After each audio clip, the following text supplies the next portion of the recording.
is a stalwart in Congress. And Mike Turner is one of the best advocates that you have for our interests here. Send these men back, and please send Josh Mandel for Harry Reid.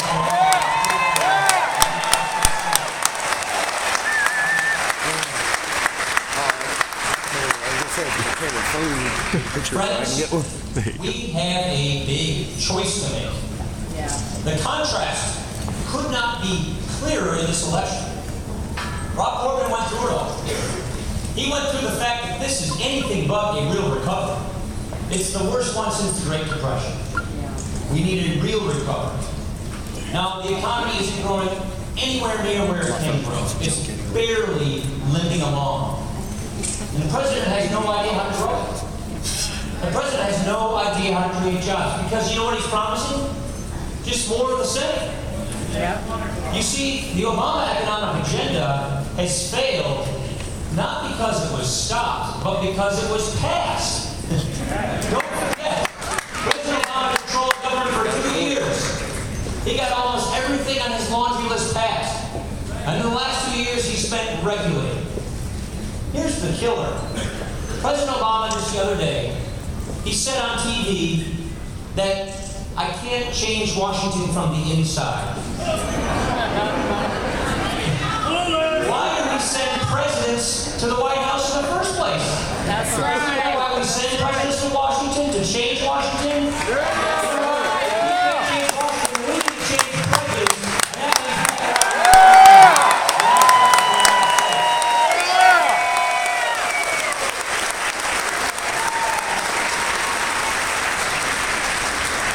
Mitt Romney knows economic growth. He knows job creation. You know why? Because he's created over 10,000 jobs. Get this. Mitt Romney was a successful governor, but he was a successful businessman. And you know what?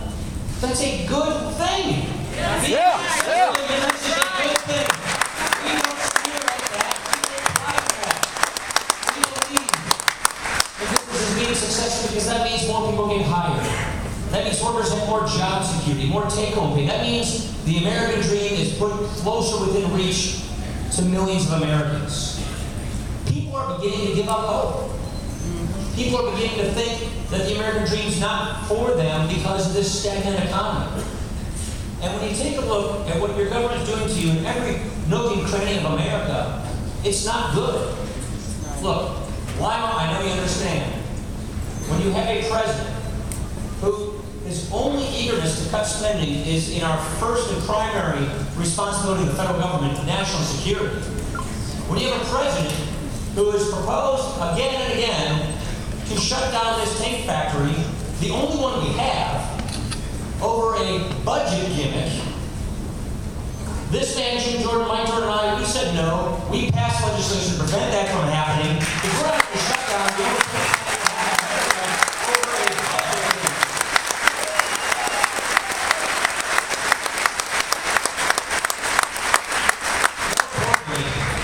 This is the first round of President Obama's devastating defense cuts that he's proposing. There's another third round coming. We said, let's go cut spending where we ought to cut spending. We passed that legislation. President Obama's silent on that. Here's the problem. If we keep doing this, if we keep showing that the only thing we want to do is gut our military, that projects weakness abroad. And by projecting weakness abroad, our adversaries are so much more tempted to test us. That's right. And our allies are so much less willing to trust us. That's right. We need peace through strength. We need a strong military.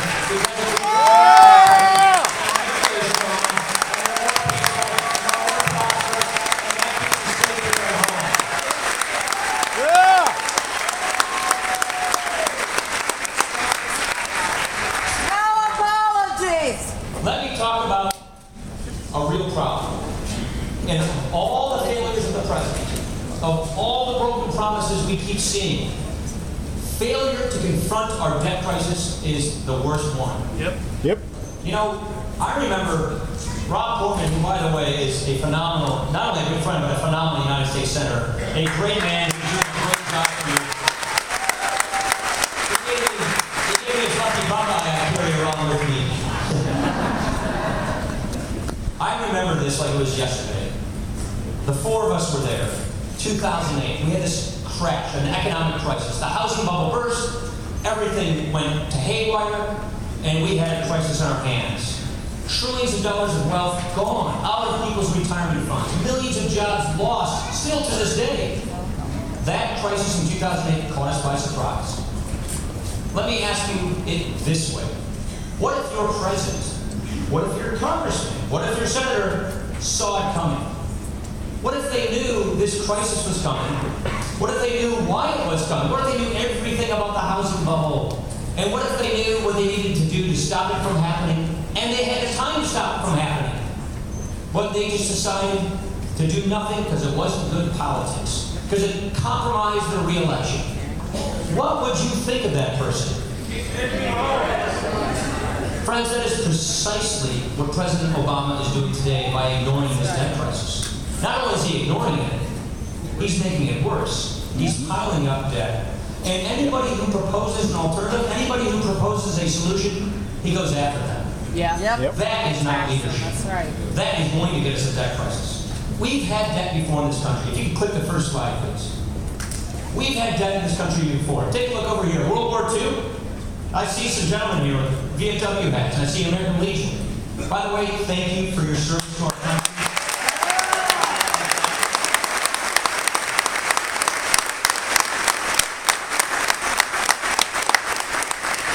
To fight and win World War II, we borrowed a lot of money. And we basically lent it to ourselves through war bonds. Our debt got as high as the entire economy. And you can do that without jeopardizing your economy so long as it's short term. So long as you know there's an end in sight, just like fighting a war. Well, the Congressional Budget Office tells us this is the future we have in front of us if we stay on the path we're on. Next one, please. This is America's debt that is in front of us. This is the crisis that's on our doorstep, that we see coming, that we know about, that President Obama sees these numbers, and not only is not doing anything to fix it, he's making it worse. That's right. We have a moral obligation. Number one, to save the American dream for our children and grandchildren by not giving them this national debt. But number two, by tackling it now before it tackles us. The problem is, if we keep going down this path, we will wind up like Europe, in a debt crisis. And you know what happens in a debt crisis? People who need government the most, people who retired based upon promises their government made them, people who are living on the safety net, they're the ones who get cut first.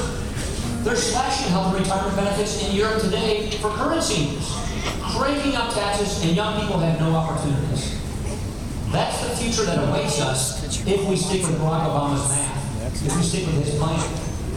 We have to do something about this. Now, here's what's worse about it. Next slide, please. In the past, when we borrowed money as a country, we borrowed enough that we can carry it. You know, when you buy a house, you only buy so much house based upon your income so you can afford your mortgage. It works like that for governments, too. Well, in the past, when we borrowed money, we had about a $263 billion debt, and about 5% of it was owned by other countries, by other governments. The rest by Americans. That, in 1990, our debt got a bit bigger, between $2 and $3 trillion. 19%. Look at our debt right now. Our debt, this is the treasury bonds we sell. 11 trillion sitting out there, selling treasury bonds, and almost half of our debt is owned by foreign governments. Here's the problem. This is not just a debt that we owe to ourselves. It's not my mom living, retiring and living on treasury bills, lending our government her money. It's China, Japan, and other countries lending us their money. And that means we are that much more dependent on other governments to cash flow our government. That is not a good situation. No. They dictate the terms. We lose our independence and our sovereignty under this kind of situation. Yes. That's why this is a debt crisis that we must stop. Mitt Romney and I are not going to kick the can down the road. We are not going to blame other people. We are going to tackle this problem before it tackles us and get this budget.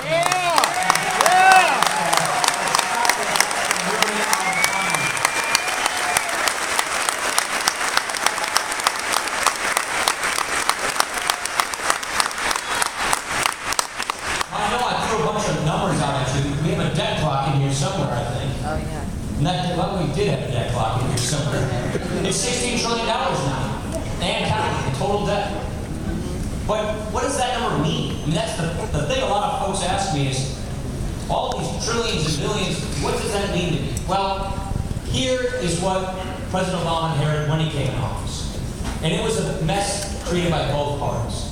Our share, every man, woman, and child's share of the debt in 2009 was $35,000. Now, this is because both political parties made mistakes. Let's be the first to admit that. Republicans and Democrats contributed to this problem by making a lot of empty promises that the government could never keep. And therein lies our national debt. The question is, when President Obama came into office, he said he'd tackle this problem, cut the deficit in half in the first 4 years. Where are we since then? Take a look. Our debt, your share, everybody's share of debt, is up $16,000. That's a 45% increase in the share of debt for every single person in this country to $51,000 in climbing. It's like your new mortgage. It's bigger than a car payment. This is the debt that is being racked up for our generation. Now, we've got to deal with this. We've got to deal with this fast before we have a crisis. We also have to put in place pro-growth solutions and policies, which I want to get to, but I want to have a conversation to get people back to work. This is one of the most important choices we will make in our generation, and it doesn't matter if you're in the World War II generation, in the X generation, or you're just starting off in life.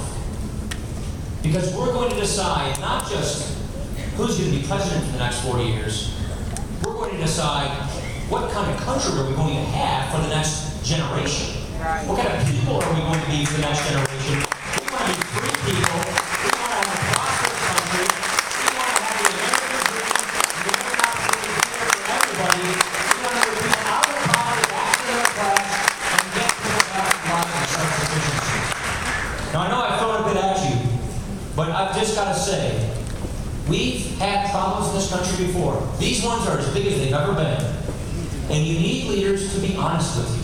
That's you need right. leaders to tell you, here's who we are, here's what we believe, here's what we're going to do. Elect us, and we'll do this. Amen. What Mitt and I are asking you for is to earn this victory, is to deserve this victory, to give you these solutions so that when we win, we have the obligation, the mandate, the moral authority to fix this mess, get this country back on the right track, and get people back to work, and get America back to where it needs to be.